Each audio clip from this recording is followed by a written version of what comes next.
ብሩክ ከጠበቃው ጋር ተቀጣጥሮ ስለነበር ለመሄድ ከቤት ለመውጣት ወደ መጀመሪያ ሚጡን ቻው ማለት አለብኝ በማለት ወደ መኝታ ቤት ሄዳል። ወደ መኝታ ቤት ሲገባ በአጋጣሚ ሚጡ በሯን ዘግታ እያለቀሰች ነበር።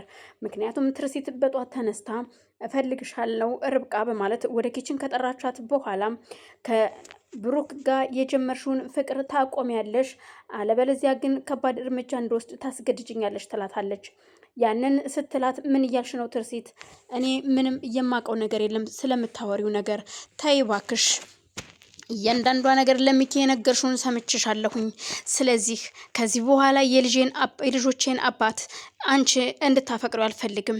ምክንያቱም እህቴ ነው የሚለኝ ወንድሜ ነው ምለው የምትይውን ብሩክን በደንብ እንደምታፈቅሪው ስለደረስኩበት ነው ይህንን ማስጠንቀቂያ የምነግርሽ ርብቃ። ከዚህ በኋላ እኔ አልታገስሽም ስትላት፣ ምክንያቱም የብሩክን ማፍቀሯን ማንም ሰው እንዲያቅባት ያልፈለገችው ርብቃ አሁን ላይ በሯን ዘግታ እያለቀሰች ነው። ብሩክ ደግሞ ቻው ልበላት ብሎ ወደ መኝታ ቤት ሲገባ እሷ በሯን ዘግታ እያለቀሰች ስለነበረ የሱን ድምጽ ስትሰማ እንባዋን ጠራርጋ ትጠብቋለች። ቆይ ማን ነው ያስቀየመሽ? ለምንድን ነው የምታለቅሽው? በማለት ቢጠይቃትም አይ አላለቀስኩም ትንሽ ራሴን ስላመመኝ ነው ትለዋለች። እሱም ግን ደግሞ በፍጹም አንቺ ባትናገሪም እኮ አይኖችሽ ይናገራሉ እንደታመምሽ። ምንድን ነው የሆንሽውን ነገር እያንዳንዱ ልትነግሪኝ እፈልጋለሁ በማለት ቢጠይቃትም በፍጹም ወይስ ፍቅር ይዞሻል እንዴ የሚል ጥያቄ ነበር ያቀረበላት። ስለምንድን ነው የምታወራው ግን ብሩክ? የምን ፍቅር ነው ብትለውም አይ የእውነትማ ፍቅር ይዞሻል ንገሪኝ ግድ የለሽም እያለ ለማግባባት ቢሞክርም ያው ፍቅር ይዞኛል ግን ደግሞ የማይገባው ደነዝ ደደብ ሰው ነው ስትል ትነግረዋለች። እኮ እሱ ማን ነው? እንዴት የሰው ልጅ ደነዝ ደደብ ይባላል?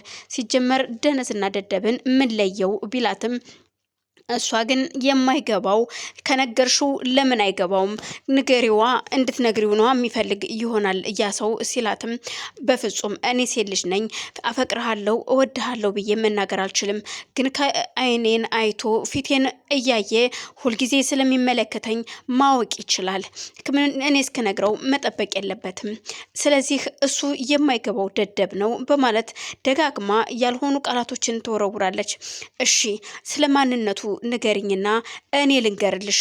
ምናልባት እሱ ፈርቶሽ ሊሆን ይችላል። የእውነት የምትወጁና የምታፈቅሪው ከሆነ እኔ ልንገረው ርብቃ እንደዚህ ራስሽ እንድታጨናንቂ አልፈልግም ይላታል። በፍጹም አይሆንም ብሩኬ፣ ለማንም እንዲነግረው አልፈልግም። ከገባው ይንቃ ከእንቅልፉ፣ አይ ካለ የራሱ ጉዳይ ስትለው ለማንኛውም እኔ አሁን ሊሄድ ነው ጠበቃዬ ጋር ቀጠሮ አለኝ ይላታል። በዛን ሰዓት ትደነግጥና እኮ የምን ቀጠሮ ነው እዛ ያለህ? ምን ልትሰራ ነው የምትሄደው ስትለው ምክንያቱም ቀጠሮ አለኝ የሚሄድበት የሆነ ስለ ስራ የምንነጋገረው ነገር አለ በማለት ሊያስረዳት ቢሞክርም እሷ ግን መጠራጠር ትጀምራለች። እና ዛሬም እዛው ልታድር ነው ስትለው በፍጹም አላድርም፣ ግን በጊዜ ደርሼ እመለሳለሁ፣ ቶሎ ነው የምመለሰው ይላትና ቻው ብሎ ግንባሯን ስሟት ጥሏት ሄዳል።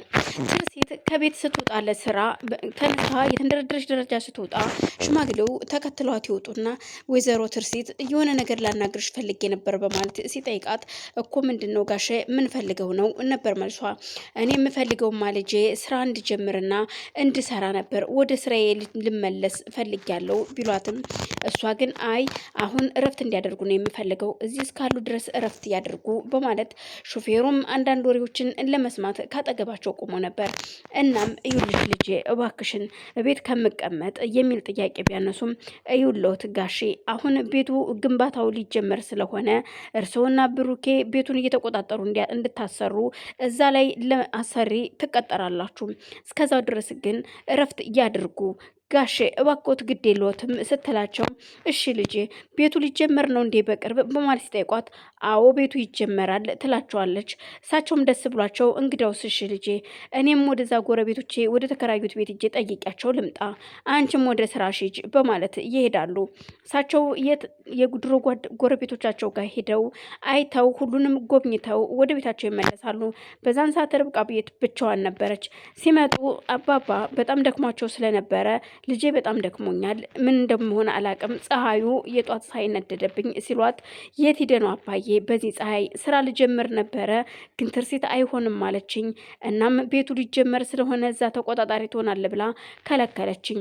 እና ቤት ቁጭ ብለን ልትውል ነው እንዴት ታዲያ እስከዛ ብትለውም አዎ እንግዲህ ምን ይደረጋል ብለሽ ነው። ዛሬ ግን የድሮ ጎረቤቶች ጋር ሄጄ መጣው። ሁሉም ደህና ናቸው ልጄ፣ ሰላም ብለውሻል አባዬ? ያቸው የታመመችው ልጅስ ምን ላይ ደረሰች? እንዴት ናት? ውይ እሷ አሁን እኮ ድናለች፣ ደህና ናት ልጄ፣ በጣም ሰላም ናት በማለት ይመልሱላታል። ርብቃም ደስ ብሏ ስለነበር ከአባቷ ጋር አንዳንድ ጨዋታዎችን እየተጫወተች ቁጭ ትላለች። በዛን መሀል ብሩኬም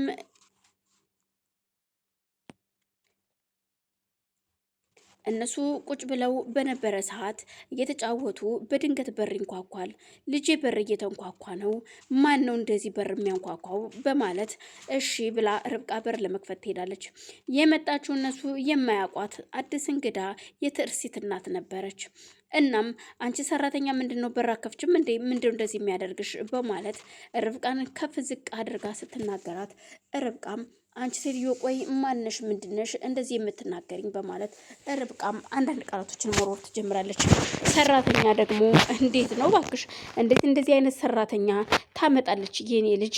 ባለጌ የሆነች ሰራተኛ በማለት ርብቃን እንደ ሰራተኛ፣ የርብቃን አባት ደግሞ እንደ ዘበኛ መሳደብ ትጀምራለች። ቤት ገብታ ስታይ አባባን ስታገኛቸው ዘበኛ ቦታው ሳሎን ሳይሆን ውጭ በር ላይ ነው። ዘበኛ እንዴት ቤት ውስጥ ይቀመጣል? ይህን ሁሉ የምታደርገው የኔዋ ልጅ ናት የምታስደፍረኝ በማለት ልጃቸውን እየተሳደቡ እናም የትርሲት እናትም እንደዛ ስትናገራቸው እጅግ በጣም ተናደው አባባም ምን አይነት ጉድ ነው? እባክሽ ልጅ ዝም በይ እስኪ ቆይ መጀመሪያ ግን ይቅርታ እርስዎ ማንዎት? በማለት በማግባባት ሊጠይቃቸው ቢፈልግም የትርሲት እናት ግን ማንነቷን መናገር አልፈለገችም። ዘበኛና ሰራተኛ እያለች ከመሳደብ ውጪ።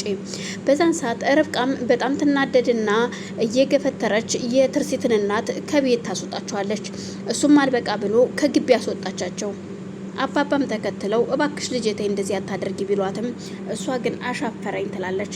እሷንም ከበር ካስወጣች በኋላም በሩን ስትዘጋባት እያንኳኳች በሩን ክፈች ብትላትም በሩን ለመክፈት ፈቃደኛ አይደለችም። እባክሽ ልጄ ክፈችው በሩን ቢሏትም አይ እንደዚህማ እንድሰደብ አልፈልግም፣ ድህነቴን እንዲነግሩኝ አልፈልግም። አዎ ደሃ ነኝ፣ ግን በድህነቴ ማንም እንዲሰድበኝ አልፈልግም በማለት ርብቃም እየተናደደች ራሷ ትጮህ ጀመር። በዛን ሰዓት ብሩክ ከሄደበት ከዛቹ ከጓደኛው ጋራ ቆይቶ ሲመለስ እሷም ስልክ ሰርፕራይዝ አድርጋው ስለነበር በቃ አሁን መሄድ እንዳለበትና ወደ ቤት ሚጣ ብቻዋን እንደሆነች ይነግራታል። እሺ በቃ ሂድ፣ ለማንኛውም እናወራለን ስለ ሁሉም ነገር በማለት እሷም ተሸኘውና እሱም ወደ ቤቱ ይመጣል። የትርሲት እናት የመጣችው ስለ ብሩክ በህይወት መኖር ስለሰማች ነበረ። ይህንን ደግሞ ትርሲት እናቷ እንደምትመጣ የማታውቀዋ ትርሲት እሷን በር ላይ ቆማ ስልክ ለትርሲት ስደውላት ትርሲት ስልክ አታነሳም። ትርሲትና ርብቃም አይዋደዱም። ስለዚህ እንኳን እናቷን ነግታባት እንደው ስለነበረች ትርሲት ቆይ አሁን ምን ማድረግ አለብኝ በማለት እናትየዋ እዛ እየተንጎራደደች እያለ በአጋጣሚ ብሩክ ይመጣል። ብሩክ ሲመጣም እጅግ ተደንቃ ስለነበረ የእውነት ብሩክ ነህ ወይ በማለት ስጠይቀው አዎ ብሩክ ነኝ፣ ማን ልበል እርስዎን ሲል እኮ እኔንም ረሳኸኝ ጭራሽ ማን ልበል ትለኛለህ እንዴ? እኔ እኮ የትርሲት እናት ነኝ። አዎ ምክንያቱም መርሳት ችግር ገጥሞብኛል፣ ምክንያቱም ካደገው በኋላ ምንም የማስታውሰው ነገር የለም ይላታል። የእውነት በጣም አዝና እሷም ሰላም ካለችው በኋላ አቅፈ ሰላም በለኛ ታዳና በማለት አቅፋ ሰላም ካለችው በኋላ እሺ ማዘር በማለት ደህና ነዎት? በቃ ሻውን ወደ ውስጥ እንግባ፣ ሰራተኛዋና ዘበኛው ገፍትረው ነው ያስወጡኝ እቤት ገብቼ በማለት ስትነግረው አይ እነሱ እኮ ዘበኛና ሰራተኛ አይደሉም የኔ ቤተሰቦች ናቸው፣ ባለመግባባት ይሆናል